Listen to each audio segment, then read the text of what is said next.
After Rob Campbell was sacked for sharing political views, another public sector boss has now been found to have shared political opinion frequently in a column for Stuff. This time, Steve Mahari, chair of ACC, chair of Pharmac, chair of Education New Zealand and former Labour Party politician, Prime Minister Chris Hipkins, joins us for more on this morning. Good morning, Prime Minister. Good morning.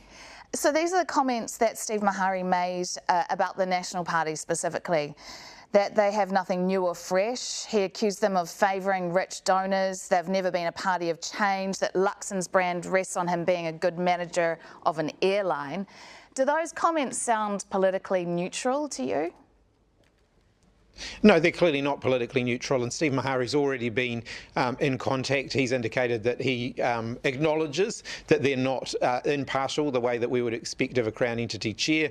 He's apologised for those, and he's also indicated that he's not going to be writing that column in the future. So quite a difference in terms of approach that we've seen from Mr Mahari compared to Mr Campbell. But, you know, I acknowledge that nobody's perfect, and I think that what he's done is the right thing here. So you can breach a code of conduct, in this case the public sector code of conduct, by not being politically impartial. But if you say you're not going to do it again, then that's okay. That's the difference here. Do you have the same rules for all your MPs and other public sector bosses? I think people make mistakes and nobody's perfect. I think the question is, when confronted with that, what do you do about it? In this particular case, Steve Mahari has basically said, look, I acknowledge that that probably wasn't the best thing to do. I won't be doing it again. That's quite different to the situation we were dealing with last week. But regardless of whether he has taken ownership or not, that perception of political bias remains. In fact, some might say even more so because he's a former Labour minister. Look, I'm not going to stop former members of parliament or former ministers from either side of the aisle taking up these governance positions. There are a bunch of former national ministers who we use in various governance roles. I don't for one moment believe that suddenly they've become supporters of the Labour Party because they're working in the Crown entity space. No, but that's not the issue. They'll still be national people. They'll still hold those views, but it doesn't mean that they need to be articulating those publicly. And so I think that's the issue here. But he has articulated his views publicly. It is clearly a breach of the public sector code of conduct in the same way that Rob Campbell's was. The only difference is he's said, I'm sorry, but the political bias doesn't change.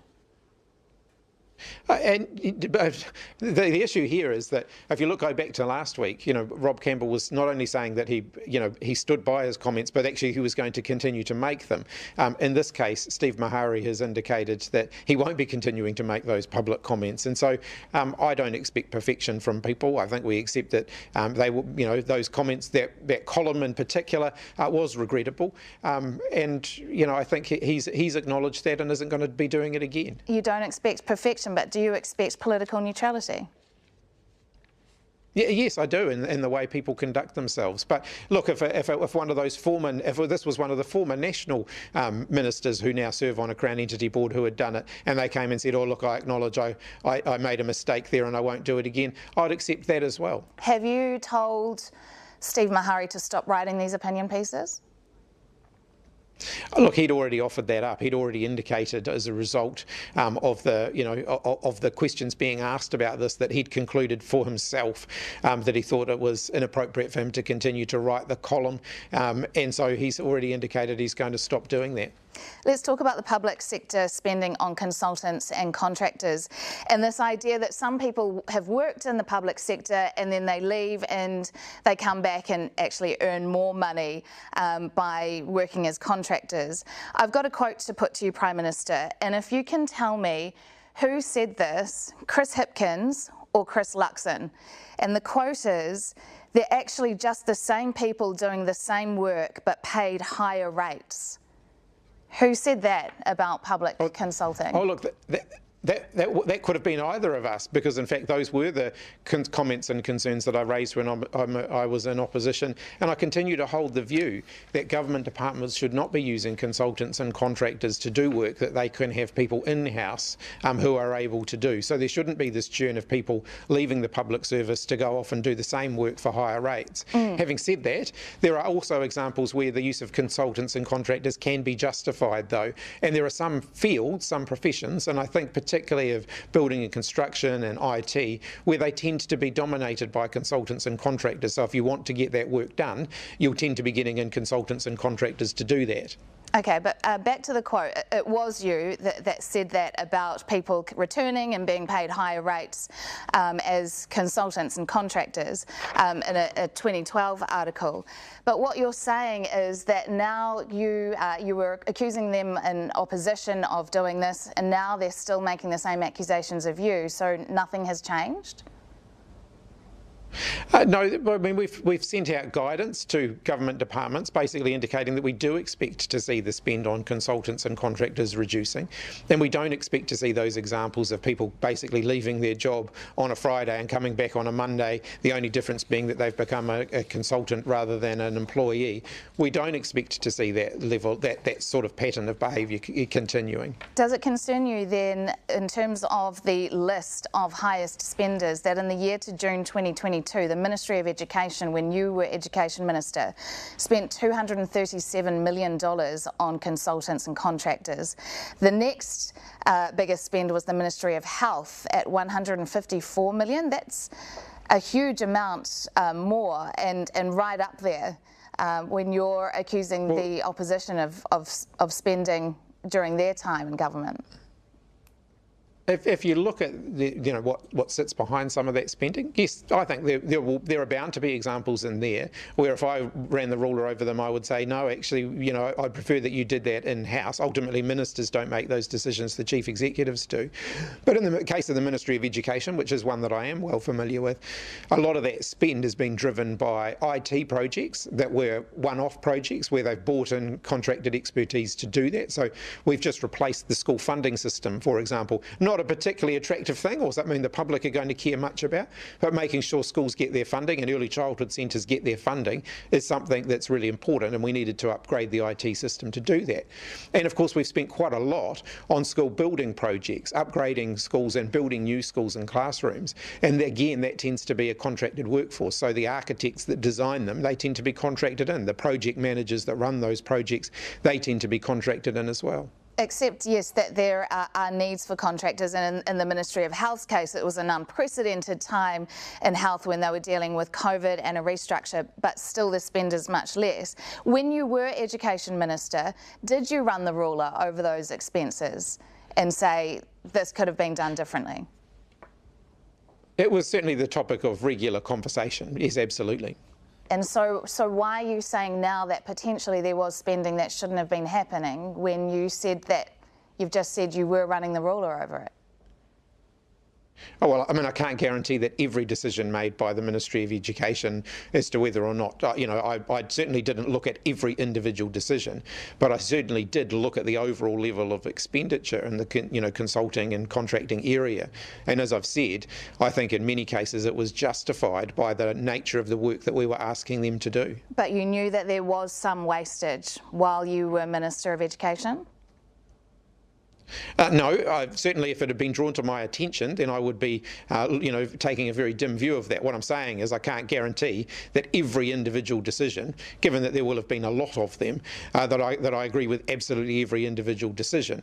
But I am comfortable that the Ministry of Education overall got the message that we didn't want to see them using consultants and contractors where the work could be done in-house. Okay, so you did run the ruler over it, but it wasn't. There may have been some spending that wasn't drawn to your attention. Well, look, government departments spend, hundreds of millions of dollars a year. That doesn't mean that every single dollar of that I'm going to personally have looked at. But I am absolutely certain that in the time that I was Minister of Education, that we were looking closely at the consultant and contractor spend. And as I've said, if you look at the work that we were asking them to do, in many cases they came back to us and said, well, if we don't contract people into it to do this work, we simply can't do it. So they wouldn't have been able to upgrade their IT systems around the school funding system, for example, without bringing in, contractors. And they wouldn't have been able to do the school rebuilds and the school redevelopments and the new schools if they hadn't brought in the people with the required expertise to do that as well. I wasn't going to tell them that, well, you shouldn't do those projects just simply so that I can say that we're spending less on consultants and contractors. Okay, Prime Minister, have yourself or any other ministers been contacted by US officials about potential sanctions on China if they were to support military assistance for the war in Ukraine? Look, I don't want to get into the details of that, but it's certainly something that we would have a view on. The war in Ukraine is an illegal war, it's an unjust war. We think that Russia should be pulling out of Ukraine, and we fully support the Ukrainian government, and we would take a very dim view of any other governments that were seen to be supporting the Russian invasion of Ukraine. Okay, so an article in Reuters, a reputable news agency, late last week says the US has sought allies' backing over coordinated sanctions on China if need be. So are you saying that the government is considering sanctions on China? Look, I'm just not making a comment on that at this point. Would you be open to it? Because we've giving sanctions on Iran for doing the same thing. Like I said, it's just not something that I'm going to make a comment on at this point. At this point, in terms of the level of advice that I have received on the matter, I'm not in a position to be able to comment in more detail on that right now. Okay. Minister Wood said on the program last week that Cabinet was considering the voting age, would be considering it soon. Could there be a referendum on that in time for this year's election? Look, Cabinet hasn't made decisions on that at this point. There is a process underway at the moment. The court has ruled that the current law, the current voting age, has not been justified by Parliament. There's now a parliamentary process that's underway where a select committee is looking at that. That gives the public an opportunity to make submissions and to have their say. That process hasn't reported back yet. So we haven't made final decisions on the best way to approach that. Would it have to go to a referendum? What would be required for a change here? Look, technically there's two ways that you could change it. One would be a super majority in Parliament, so a 75% majority in Parliament. It's clear that that's not available.